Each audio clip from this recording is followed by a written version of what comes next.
Hey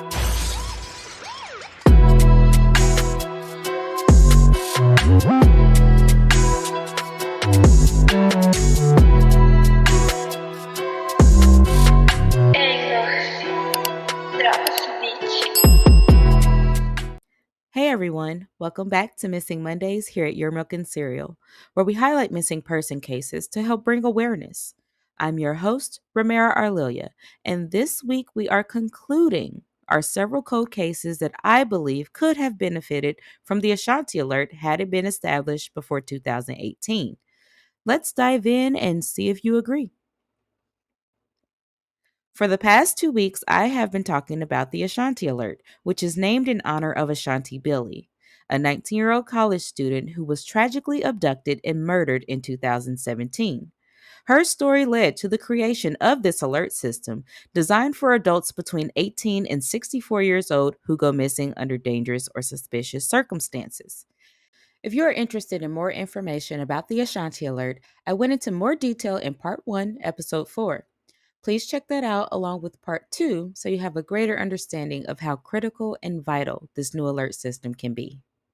Despite the recent approval from the FCC, there are many missing adults who could have benefited from such a system long before now, including Ashanti Billy herself. 11 years ago, on June 19th, 2013, Shaniece Briggs was last seen when a neighbor reportedly witnessed her being pushed into a black car near her Columbus home. Today, she remains missing and her family is still searching for closure. At the time of her disappearance, Briggs was 26 years old, a mother of four, living in the 900 block of East Long Street in the King Lincoln Bronzeville neighborhood. She walked out of the back door of her house around 1 a.m. after being dropped off by two female friends. The door was left unlocked and her keys and purse were left behind. Her four young children, all under the age of 7, remained in the home. Briggs never returned. It's just like she disappeared off the face of the earth, said her mother, Melissa Williams. About 5 hours later, at 6 a.m., Williams received a call from Briggs' children's father, who asked if Briggs was with her. He reported that Briggs hadn't been home, leaving the kids alone. Williams and the children's father quickly sprang into action, making missing person flyers and searching the neighborhood. After the news of Briggs' disappearance went public, a witness came forward saying they saw Briggs being pushed into a black car parked near her home on the morning of her disappearance. Now, 11 years have passed, and many questions remain unanswered. Williams does not believe this was a case of a stranger abduction. There's a lot of things going on, human trafficking and all this other stuff, but I don't think that's the case, Williams said. It's somebody that she knew and that she was comfortable with. Williams is also confident that Briggs did not leave voluntarily. She loved her kids dearly, Williams said. She would have never left her kids, ever. Briggs' children are now between the ages of 13 and 18. Williams said whatever happened on that day in 2013, her family and especially Briggs' children need closure. It's time, her mother said. Like I said, I ask God whatever it is, just let me be okay with it, good or bad. I just want closure. That's all I want. Me and this family and her babies. Definitely. Most definitely them. We just want to know. That's it.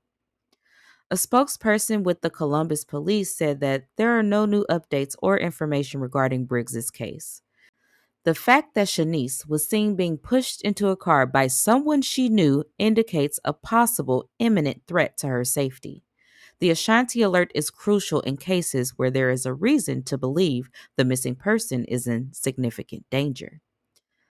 At the time of her disappearance, Shaniece was 5 feet 5 inches with brown hair and brown eyes.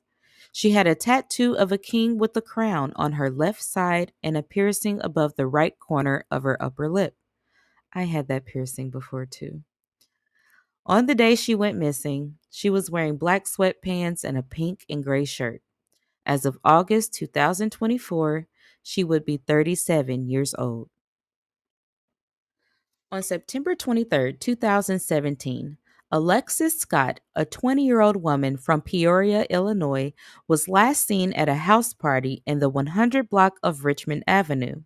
The party, which lasted into the early morning hours, was the last place anyone saw Alexis. Between 4 a.m. and 6 a.m., she was spotted leaving the gathering on foot after using her cell phone at 5:08 a.m.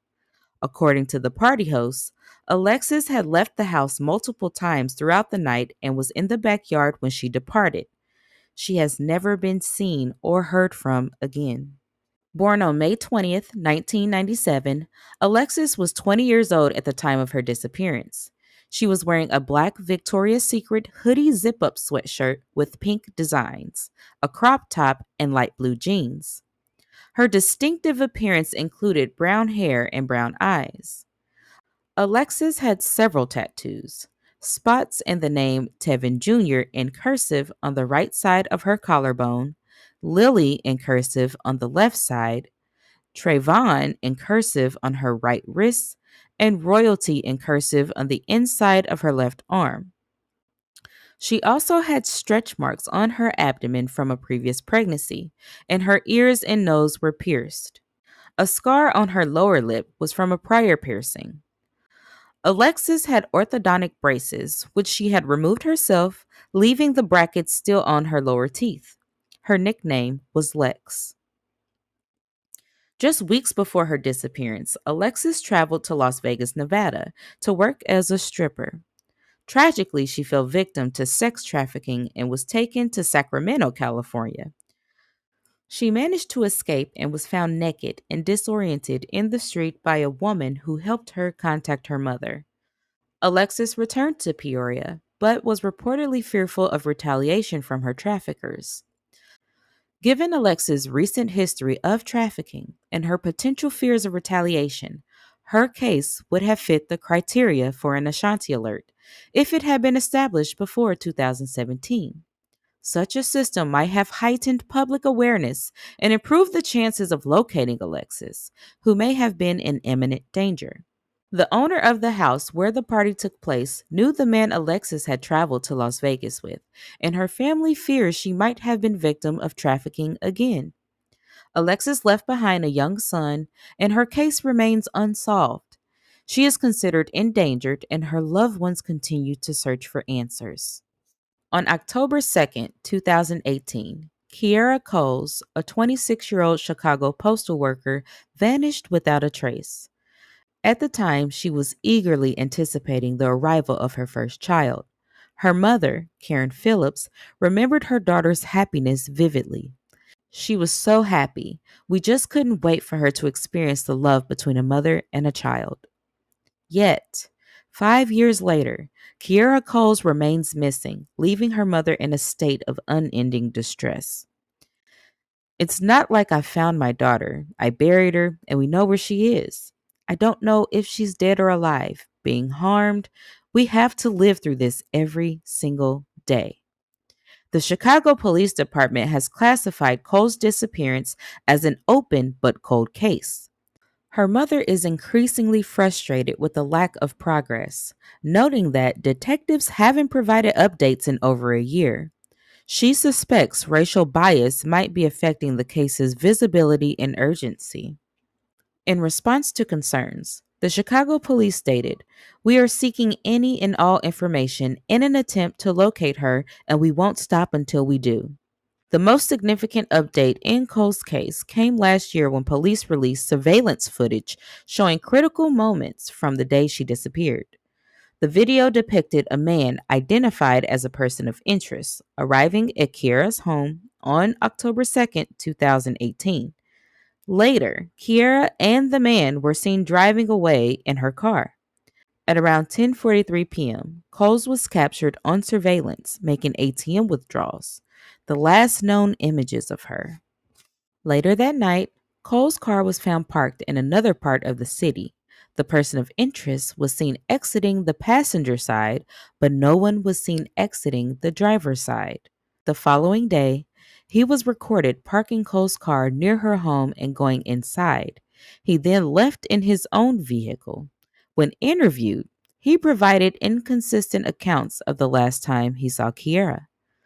The nature of Kiera's disappearance, particularly the surveillance footage showing her with the person of interest and her vehicle being abandoned, suggests a high level of danger. The Ashanti Alert system is designed to mobilize public awareness and resources when there is a serious concern for the safety of missing adults like Kiera. Though the police have not named the person of interest, her mother believes it is Cole's boyfriend. She mentioned that she hasn't heard from him since the missing person report was filed. Natalie Wilson, co founder of the Black and Missing Foundation, where I do get most of these cases, criticized the lack of progress in Kiera's case as very disheartening.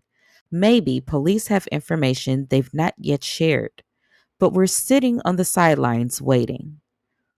Wilson stressed the need for the community, law enforcement, and the media to give attention to cases that might be overlooked. We have to do a better job of protecting Black women and girls, she said. We cannot forget Kiera or any of those that are missing and their cases have gone cold because their families deserve answers. With Kiera's case, Wilson pointed out there are two people missing, Kiera and her unborn child. She urged the people of Chicago to continue sharing Kiera's missing person flyer. When you see a flyer, be our digital milk carton and help these cases to go viral because we need to solve them for these families. They just want to be able to sleep at night. Phillips says she never stopped looking for her daughter. As long as I got breath in my body, I'm never going to give up, she said. I feel like if I give up, I'm letting her down again. I already feel bad that I wasn't there with her when whatever happened, happened. Your support in sharing and spreading the word can make a huge difference. Let's work together to bring these individuals back to their families. Sharing this video and the photos can spread awareness and increase the chances of helping bring these cases to a close. Their families are deeply concerned, and any information could be vital. Kierra Coles went missing in October 2018. Unfortunately, it wasn't until December 2018 that the Ashanti Alert Act was signed into law. Far too late to help Kiera or these other individuals, and far too late to even help Ashanti. Yet their cases serve as a sobering reminder for the importance of this system. The Ashanti Alert is a vital tool to ensure that no missing person is overlooked due to their age, and it underscores the need for swift action and public awareness in situations like theirs. Even now, more than a decade later from the cases I've covered today, their families continue to search for answers, and the Ashanti Alert stands as a beacon of hope that future cases might not end up in the same unresolved heartbreak. Your support in sharing and spreading the word can make a huge difference. Let's work together to bring these individuals back to their families. Sharing this video and the photos can spread awareness and increase the chances of helping bring these cases to a close. Their families are deeply concerned, and any information could be vital. Thank you for joining me on this episode of Missing Mondays. Don't forget to like, subscribe, and hit the notification bell to stay updated on future episodes. Together, we can help bring awareness and hope for a safe return. Until next time, self-care and stay safe.